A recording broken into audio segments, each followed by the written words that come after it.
Good morning to all of you. कैसे हैं आप लोग? आई होप अच्छे होंगे, स्वस्थ होंगे, मस्त होंगे और आप लोगों की पढ़ाई भी अच्छे से चल रही होगी। जैसा कि आपको पता है, पिछले एक्सरसाइज में हम लोगों ने समांतर श्रेणी के कुछ कॉन्सेप्ट को डिस्कस कर लिया था। अब हम उसके आगे जस्ट बढ़ने वाले हैं एक्सरसाइज की तरफ, जो उसमें हम एक्सरसाइज नंबर 5.1 पढ़ेंगे। ठीक है, तो ठीक है, आप सभी का स्वागत है आज नए सेशन में और हमारे चैनल में भी, जिसका नाम है द ASK लर्निंग। ठीक है, तो आइए हम शुरू करते हैं अपने आगे के सेशन को। ठीक है, तो इसमें आपको एक्सरसाइज 5.1 पढ़ना है, समझ में आया ना? समांतर श्रेणी का एक्सरसाइज 5.1 सब कुछ निकालना बता दिया था मैं। ठीक है, पिछले वीडियो को अगर नहीं देखा है आपने तो पिछले वीडियो को आगे जाके कंप्लीट कर लीजिए, तभी आपको आगे की चीज़ें समझ में आ जाएगी, आज की चीज़ें समझ में आएंगी, एक्सरसाइज समझ में आएगी। ठीक है, लेकिन अगर नहीं देखे होंगे तो नहीं समझ में आएगी, इसलिए लिंक डिस्क्रिप्शन में मिल जाएगा आपको और जाकर उसको कंप्लीट कीजिए। फिर उसके बाद यहाँ आकर देखेंगे तो आपको कंप्लीट समझ में आएगा। बात समझ में आ रही है? चलिए 5.1 में पहला सवाल है आपका, निम्नलिखित स्थितियों में से किन स्थितियों में संबंध संख्याओं की सूची एपी है और क्यों? एपी में है और क्यों है? ठीक है, चलिए आइए देखते हैं। कह रहा है कि इसमें जो सवाल दिया गया है वो देखिए कि क्या वो सवाल एपी में दी गई है, मतलब समांतर श्रेणी में दी गई है, जो भी डाटा उसका है, जो क्या वो समांतर श्रेणी में है। ठीक है, तो साइड में आपको क्वेश्चन दिख जाएगा, फिर वहां से आप देख लेंगे क्वेश्चन और मैं उसका सोल्यूशन करा देता हूँ। बात समझ में आ रही? चलो, क्वेश्चन नंबर 1। क्वेश्चन नंबर 1 है, प्रत्येक किलोमीटर के बाद टैक्सी का किराया, जबकि प्रथम किलोमीटर के लिए टैक्सी का किराया 15 रुपये है और प्रत्येक अतिरिक्त किलोमीटर के लिए टैक्सी किराया 8 रुपये है। ठीक है, तो ये कह रहा है टैक्सी का किराया है, अगर आप कहीं जा रहे हैं तो उसका भाड़ा है, समझे? भाड़ा समझते हैं ना आप? टैक्सी का किराया है, तो कह रहा है प्रत्येक किलोमीटर के बाद टैक्सी का किराया निकालना है, जबकि प्रथम किलोमीटर जो 15 रुपया है, फिर उसके बाद 1 किलोमीटर और जाएगा तो उसमें कै रुपया है, अतिरिक्त किलोमीटर का 8 रुपये है, तो 1 किलोमीटर और जाएगा तो 8 जोड़ देंगे, फिर 1 किलोमीटर एक्स्ट्रा जाएगा तो फिर 8 जोड़ देंगे। तो यहाँ पे तो मिल रहा है ना हमको समांतर श्रेणी। देखो प्रथम वाला क्या मिल रहा है हमको, प्रथम में 15 रुपये मिल गया, फिर अगला 1 किलोमीटर जाएगा तो 8 रुपये जोड़ दो, 15 में 8 जोड़ देंगे तो कितना हो जाएगा? 23 हो जाएगा। फिर आगे 1 किलोमीटर और चल दिया तो 8 रुपये और जोड़ देंगे तो कितना हो जाएगा जी? 31 रुपये हो जाएगा। ओके, फिर 8 रुपये और जोड़ देंगे, आगे किलोमीटर चलेंगे तो कितना हो जाएगा? 39 रुपये हो जाएगा। ऐसे करके आगे बढ़ते जाएंगे तो ऐसे मिलती जाएगी हमको सीरीज, एक श्रेणी मिलती जाएगी। तो वही, अब देखिए जरा, तो क्या ये समांतर श्रेणी में है कि नहीं? समांतर श्रेणी में होने के लिए क्या चाहिए हमको? समांतर श्रेणी में होने चाहिए, हम देखेंगे कि इनके पदों का जो बीच अंतर होगा वो क्या होगा? समान होना चाहिए, इनके पदों के बीच में अंतर समान होना चाहिए। तो निकालें जरा, तो हम देख रहे हैं अंतर तो समान ही होगा, क्योंकि 5 5 जोड़े हैं सब में, तो ये अंतर तो समान ही होना चाहिए। ठीक है, चलिए आइए हम देखते हैं, यहाँ से डी का मान निकालेंगे। डी का मतलब सर्वांतर क्या होना चाहिए? सर्वांतर जो डी का वैल्यू है, इसका मान हमेशा इक्वल होना चाहिए, तब आप कहेंगे कि क्या है, ये समांतर श्रेणी में है। डी का मान सर्वांतर, सर्वांतर मतलब इनके बीच में अंतर क्या होना चाहिए? सेम होना चाहिए, सेम होना चाहिए, आगे की संख्याओं में सेम अंतर होना चाहिए। देखो, समांतर डी निकालने के लिए अगली संख्या में से पिछली संख्या घटाते हैं, तो 23 माइनस 15 इक्वल टू 8। यहाँ से भी निकालेंगे, यहाँ से भी निकाल के देख लीजिए एक बार, तो 31 माइनस 23 कितना आ जाएगा? 8 आ जाएगा। समझ में आ रहा है? तो हम देख रहे हैं कि डी का वैल्यू क्या आ रहा है, दोनों केसेस में सेम आ रहा है, आगे भी करेंगे तो डी का वैल्यू सेम ही आएगा, इसलिए ये क्या है? समांतर श्रेणी में है। ठीक है, इसलिए ये समांतर श्रेणी में है।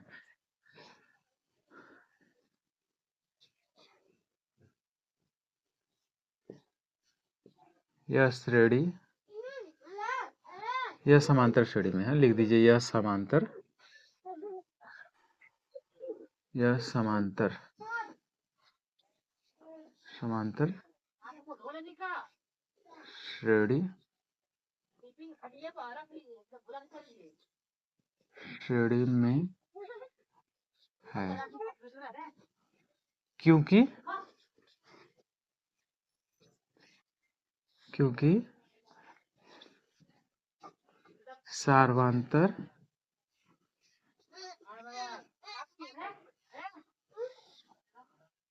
समान है।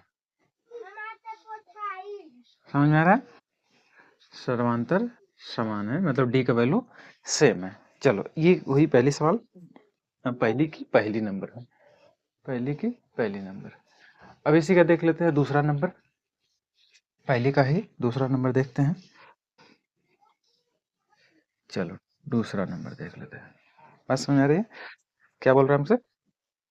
किसी बेलन सिलेंडर में उपस्थित हवा की मात्रा, जबकि वायु हवा की मात्रा है, जो भी बेलन है आपका उसमें क्या है, हवा की मात्रा भरी गई, हवा है उसमें।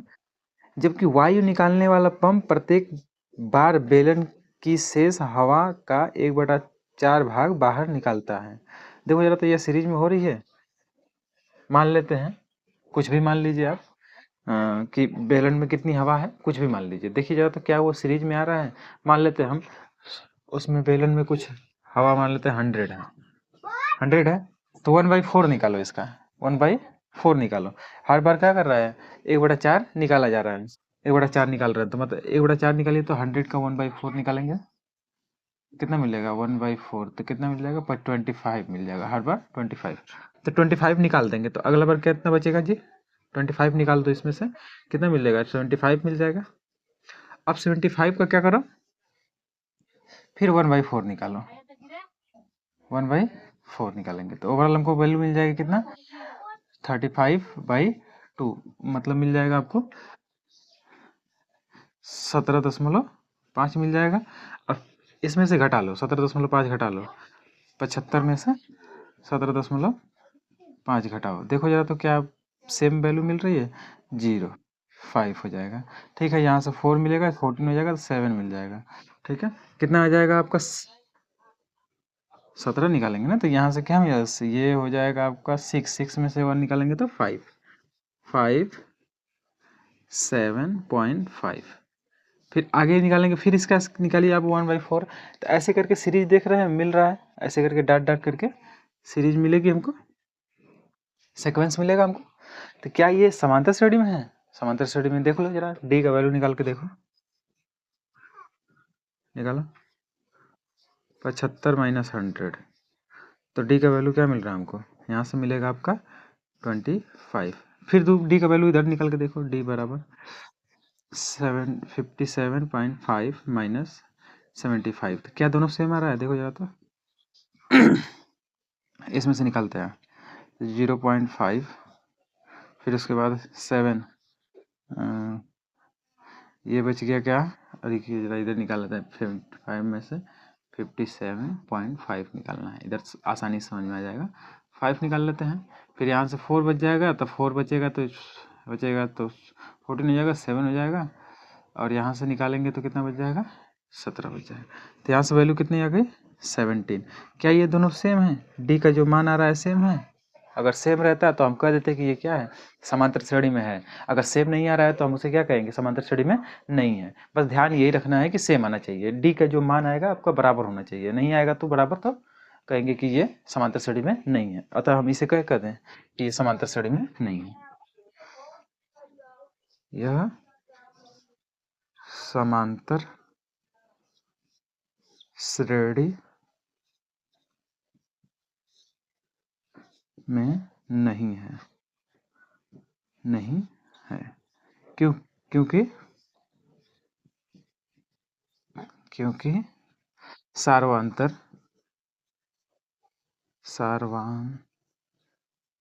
सर्वांतर समान नहीं है, समान नहीं है।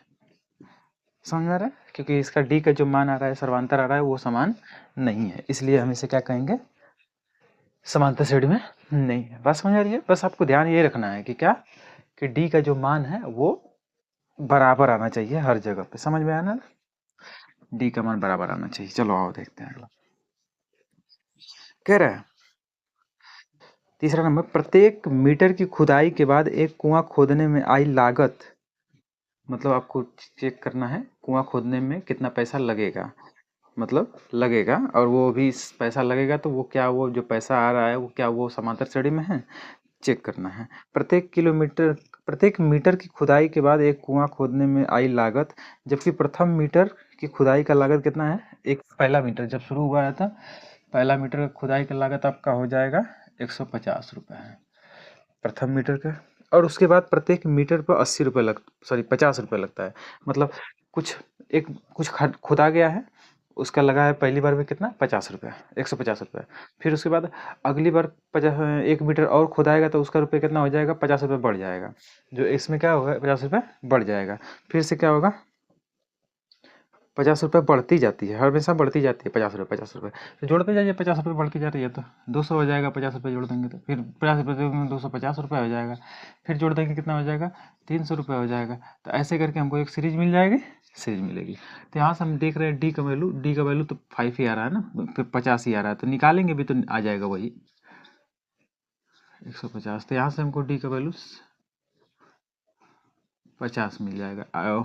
अब 50 जोड़े हैं तो 50 ही मिलेगा ना जी। तो हमको मिल गया 50, डी का वैल्यू 50 मिल गया। ये तो ये क्या है? समांतर श्रेणी में है। समझ में आ रहा है? यहाँ से भी देख सकते हैं समानांतर समानांतर है समानांतर है, तो इसलिए हम कैसे कहेंगे? समांतर श्रेणी में है। समझ में आ रहा है? चलिए आगे देखते हैं सवाल 4 नंबर। 4 नंबर क्या बोल रहा है? एक खाते में प्रत्येक वर्ष मिश्र धन, जबकि अच्छा, एक खाते में प्रत्येक वर्ष कितना रुपए मिश्र धन जमा हो रहा है, जबकि 10,000 की राशि 8% वार्षिक ब्याज से चक्रवृद्धि ब्याज जमा की जाती है। मतलब एक खाते में हर साल कितना कितना रुपए हो रहा है, आइए देखते हैं। तो पहले साल में कितना था? 10,000 था, ठीक है। अब दूसरे साल में कितना ब्याज, चक्रवृद्धि ब्याज कितना हो जाता है? ए बराबर आप जानते हैं क्या होता है? P × 1 + R/100 चक्रवृद्धि ब्याज का फार्मूला होता है। चलो ए बराबर निकालते हैं। पी का वैल्यू है 10,000, अगले साल में देखेंगे कितना हो रहा है? 10,000। 1 + R का वन है 8, 100 वो एक साल कर देंगे क्योंकि अगले साल देखना है। तो यहाँ से देखेंगे तो 10,000 ये आ गया, इंटू यहाँ से काटेंगे तो 2 टाइम में कट जाएगा 4, ये 25। तो ओवरऑल देखेंगे तो 1 + 2/25। चलो यहाँ से देखेंगे तो 10,000 गुणे कितना हो जाएगा? ये 25 27 हो जाएगा, 27/25 कट के कितना आ जाएगा? 25 चौका 100, मतलब 400 आ जाएगा ये। और 7 को 27 को गुणा कर दो, 4 7 28, 4 दूना 8, 2 10, 2 0, मतलब इतना रुपये हो जाएगा। अगले साल कितना हो गया? 10,800 हो गया, 10,800 हो गया, ठीक है। अब 10,800 पर अब जानते हैं ना चक्रवृद्धि ब्याज में ब्याज पर भी ब्याज मिलता है, चक्रवृद्धि ब्याज में ब्याज पे भी ब्याज। तो अब इस पे हमको निकालना होगा 8% के रेट से कि अगले साल कितना रुपये होगा। तो इस पे निकालते हैं, देखो जरा। ए का वैल्यू निकालेंगे 1,800, 1 + 4/4 मतलब हम सीधे कर देंगे यहीं पे 8 कर लेते हैं, 8/20, 8/100, 8/100 पावर 1। चलो यहाँ से देखेंगे तो 1800, यहाँ से काटेंगे तो वही मिलेगा।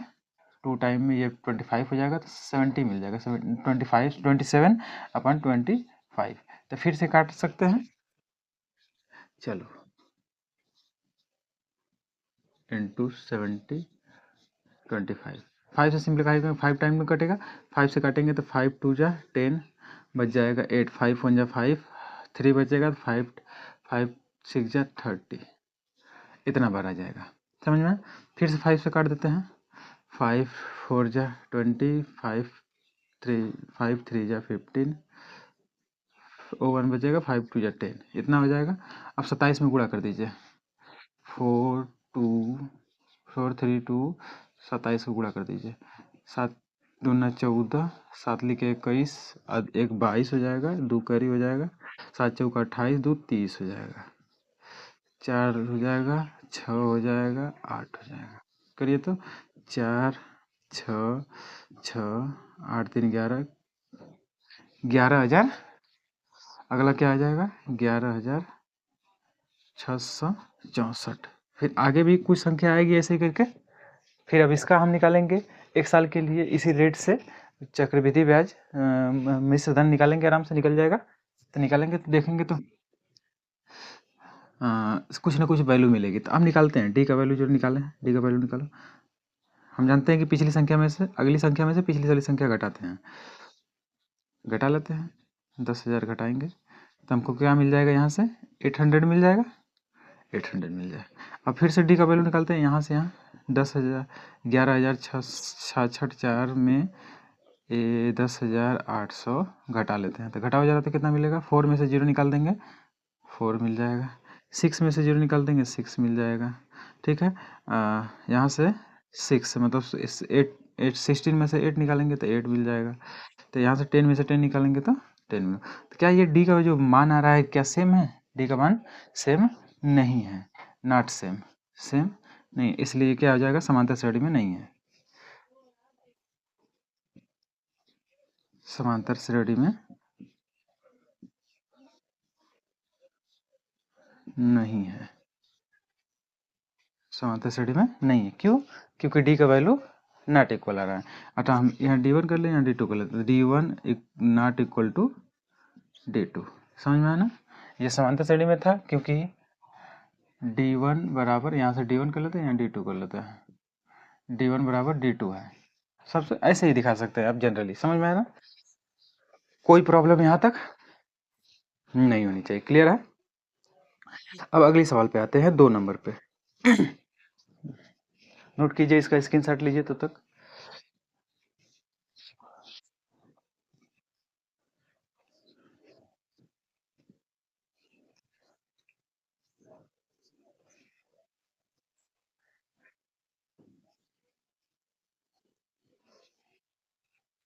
स्क्रीनशॉट लीजिए।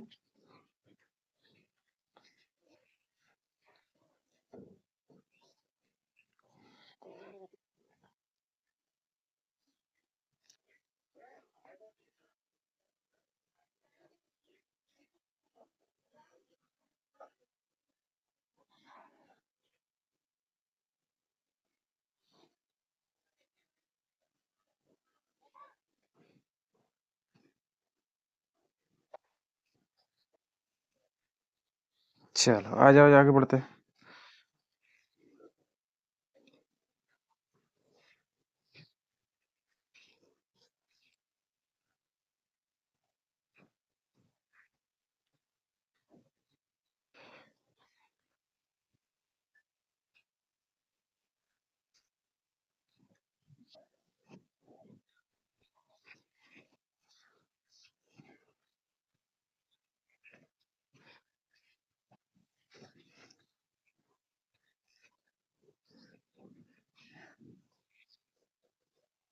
चलिए आइए आगे बढ़ते हैं हम लोग अगले सवाल की तरफ, 2 नंबर की तरफ। ठीक है, दी हुई एपी में प्रथम पद लिखिए। दी गई एपी में प्रथम 4 पद लिखिए। क्या लिखिए, प्रथम 4 ठो पद लिखना है। प्रथम पद ए है सर्वांतर, डी निम्नलिखित है। आपका क्वेश्चन नंबर 2 है। 2 का पहला नंबर यही है, कह रहे हैं ए का वैल्यू आपको दिया है 10 और डी का वैल्यू भी आपको दिया है 10। तो कह रहा है 4 ठो पद लिख दीजिए। ठीक है, 4 ठो पद।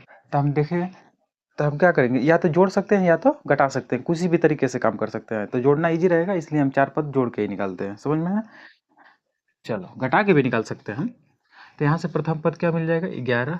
11 में जो सर्वांतर क्या होता है, वही क्या जोड़ा जाएगा या घटाया जाएगा। सर्वांतर जो डी का वैल्यू होगा किसी भी संख्या में, पहली वाली संख्या में, वही डी का जो मान होगा वही जोड़ा जाएगा या तो घटाया जाएगा। यहाँ से घटा के भी हम निकाल सकते हैं। चलिए एक तो हम बता भी देंगे, और जोड़ के भी हम श्रेणी निकाल सकते हैं। तो यहाँ से पहले जोड़ के निकालते हैं, जोड़ करके निकालेंगे तो 10 में 10 जोड़ेंगे तो कितना हो जाएगा,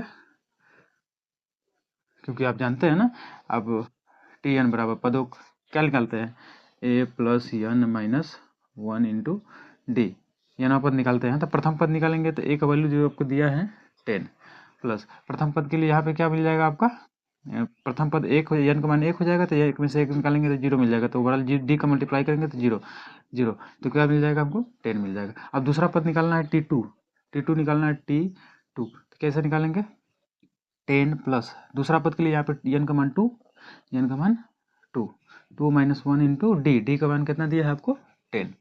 तो यहाँ से निकालेंगे तो आपको मिल जाएगा क्या 10 प्लस 10 कितना मिल जाएगा, क्योंकि वहाँ से या 1 मिलेगा यहाँ से, या 1 में 10 का मल्टीप्लाई करेंगे 10 आएगा, तो 20 मिल जाएगा। समझ में आया? दूसरा पद हुआ कितना आ गया 20। इसी तरीके से पद निकाल ले। तीसरा पद निकालो। ए बराबर आपको दिया है, देखो ए बराबर आपको दिया है 10 प्लस तीसरा पद के लिए यहाँ पे एन का मान क्या आ जाएगा 3 माइनस 1 इंटू डी का वैल्यू कितना दिया है 10। तो यहाँ से मिल जाएगा 10 प्लस 2 मिल जाएगा, यहाँ से 2 से मल्टीप्लाई कर देंगे तो 20 मिल जाएगा। तो ओवरऑल ऐड करेंगे कितना आ जाएगा 30। ऐसे ही करके T4 का मान निकालो। तो 10 प्लस 4 माइनस 1 इंटू डी का मान 10 है, तो क्या करेंगे 10 प्लस 30 मतलब 40 आ जाएगा। कितना आ जाएगा 40। ऐसे ही निकाल सकते हैं आप, 4 पद हो गया। ठीक है, ऐसे ही आगे भी निकाल सकते हैं हम। तो करे 10 है 50 है, ये सब क्या है आपका श्रेणी में है। ठीक है, 4 पद लिखना था, अब मैंने 4 पद लिख दिया। ऐसे ही आप निकालेंगे इसी फार्मूले का इस्तेमाल करके, या ये जो फार्मूला है ना n पद का, इसी का इस्तेमाल करके। ओके, चलो दूसरा नंबर देख लेते हैं। दूसरा नंबर देखते हैं। a बराबर -2 और d बराबर आपका दिया है 0। d बराबर 0, तो क्या इसका 4 पद निकाला जा सकता है? देखो जरा, चलो पहला पद निकालते हैं t1। तो यहाँ से a plus 1 minus 1 into d का मान कितना है 0। तो ओवरऑल हमको मिल जाएगा पहला पद -2 ही मिलेगा। दूसरा पद देखो जरा, दूसरा पद में क्या हो जाएगा -2 रहेगा a का वैल्यू, प्लस दूसरा पद में n माइनस 1 इंटू डी का वैल्यू कितना आ जाएगा 0। तो क्या मिल जाएगा हमको -2 ही मिलेगा। अगला पद भी क्या मिल जाएगा 2 ही मिलेगा। इसमें 4 पद नहीं निकाले जा सकते हैं। -2 क्योंकि समांतर d 0 है, तो इसमें 4 पद नहीं निकाले जा सकते हैं। बात समझ में आ रही है ना? कोई दिक्कत नहीं होनी चाहिए। जो चार पद नहीं निकाला जा सकता, मतलब अगर 4 पद निकाला भी जाएगा तो सबका पद क्या आएगा, माने सबका पद दोनों सब सेम आएगा, समझे? देखो अगर T3 भी निकालते हैं तो -2, क्योंकि ये वाला G0 है तो ओवरऑल वही मिलेगा। T4 भी निकालेंगे तो कितना मिल जाएगा -2 ही मिलेगा। ओके, क्यों ऐसा हो रहा है? क्योंकि D का जो मान है सर्वांतर, जिसको हम जोड़ते या घटाते हैं, वही क्या है 0 है, तो इसका वैल्यू कुछ आएगा एक्स्ट्रा नहीं आएगा। इसलिए हम इसको 4 ठो ऐसे ही पद लिख लेंगे। बात समझ आ रही है? चलिए अब अगला क्वेश्चन पे आते हैं हम लोग।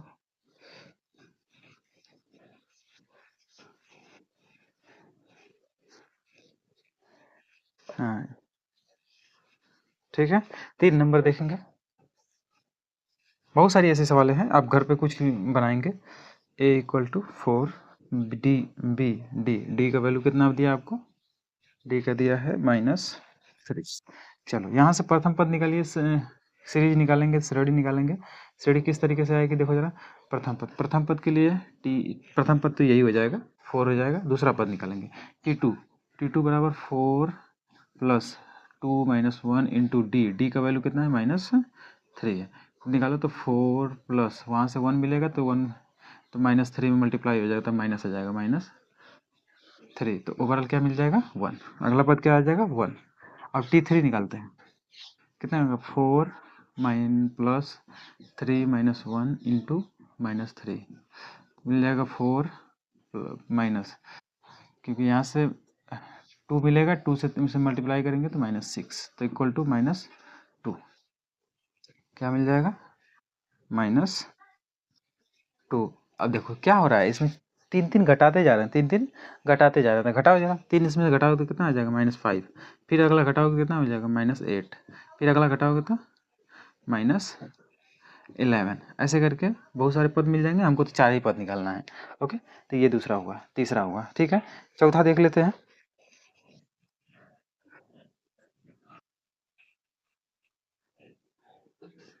चलो 4 नंबर यहीं देख लेते हैं, दिख रहा होगा आपको। चलो ए का मान दिया आपको -1 और डी का भी मान दे दिया है कुछ इस तरीके से 1/2। चलो प्रथम पद निकालें। प्रथम पद निकालने के लिए हम जानते हैं T n power a plus n minus one into d का फार्मूला का इस्तेमाल करेंगे। टी वन, पहला पद तो यही हो जाएगा, आपको उसमें निकालने की जरूरत नहीं है, माइनस वन।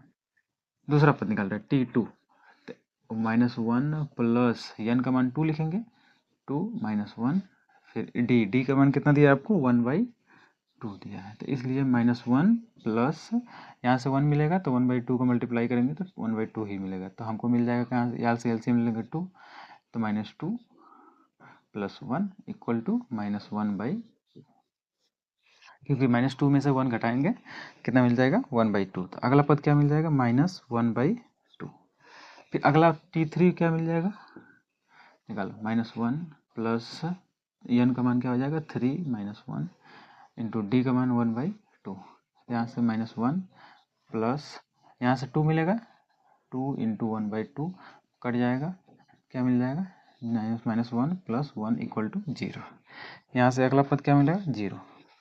फिर T4 निकालो, तो -1 प्लस 4 - 1, एन का मान 4 है, डी का मान 1/2, क्या मिल जाएगा, -1 प्लस यहाँ से 3 मिल जाएगा तो 3/2 हो जाएगा मल्टीप्लाई करने पे, तो एलसीएम ले लेंगे 2, तो -2 + 3 = -1/2, प्लस 1/2 हो जाएगा, क्योंकि यहाँ पे 3 बड़ा है, 1/2। ऐसे 4 पद निकालना था तो ऐसे निकाल दिया मैंने। ऐसे ही आप इसी फार्मूले का इस्तेमाल करके निकालते जाएंगे बारी बारी से, समझ में आ रहा है। चलो अगला देख लेते हैं।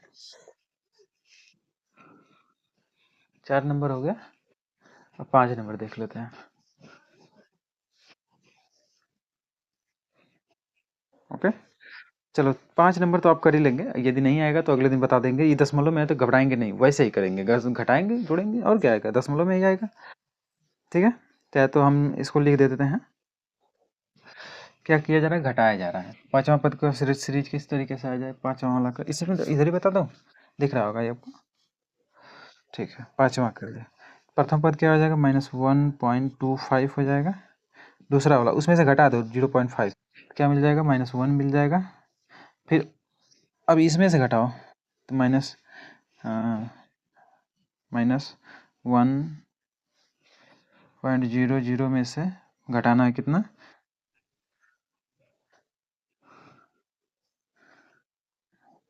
घटाना है 0.25, कितना मिल जाएगा, माइनस, अच्छा ये घटाया जा रहा था ना, 1 मिनट,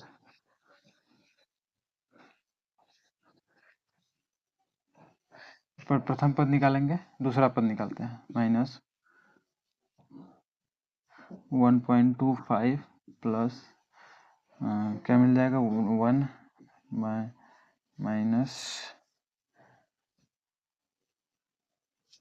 दूसरा पद निकालेंगे, n बराबर 2 हो जाएगा तो 1 मिल जाएगा, तो इसे मल्टीप्लाई कर देंगे, माइनस रहेगा, डी का मान कितना दिया है, डी का मान आपको दिया है माइनस, हाँ तो माइनस हो जाएगा, -0.25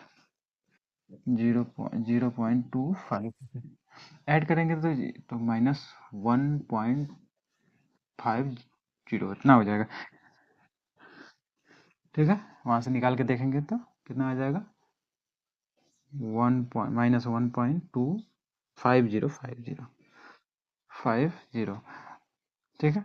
अब फिर इसमें क्या करिए, फिर तीसरा पद निकालिए, क्या -1.25 प्लस तीसरा पद के लिए क्या हो जाएगा, 2 इंटू -0.25, डी का वैल्यू है ये -1.25, इसका मल्टीप्लाई कर देंगे तो कितना आ जाएगा, -0.50। फिर इसमें क्या करेंगे, अगला वाला टर्म्स मिल जाएगा आपको -1.75, क्या कर रहे हैं, जोड़ते जा रहे हैं, देखो जोड़ते जा रहे हैं, तो अगला वाला क्या मिल जाएगा, -1. यहाँ पे 2 25 जोड़ देंगे तो क्या आ जाएगा, 2 मिल जाएगा डायरेक्ट, -2। फिर अगला वाला क्या मिल जाएगा, -2.25, इस तरीके से आपका टर्म्स मिलेगा। बात समझ में आ रही है। चलो अब आ जाते हैं 3 नंबर पे, क्वेश्चन नंबर 3 पे। क्वेश्चन नंबर 3 क्या बोल रहा है, निम्नलिखित में से प्रत्येक एपी के लिए प्रथम पद और सर्वांतर लिखिए। जो श्रेणी दी गई, यहाँ पे हम श्रेणी बना रहे थे, सीरीज बना रहे थे, लेकिन यहाँ पे क्या करेंगे, सीरीज हमको पहले से दे देगी, तो यहाँ से प्रथम पद और एक डी का मान निकालना होगा, सर्वांतर जो डी है उसका मान निकालना होगा। तो हम देख लेते हैं क्वेश्चन नंबर 3 है ना, ये 2 था, ये 3। ओके, कोई दिक्कत नहीं होनी चाहिए।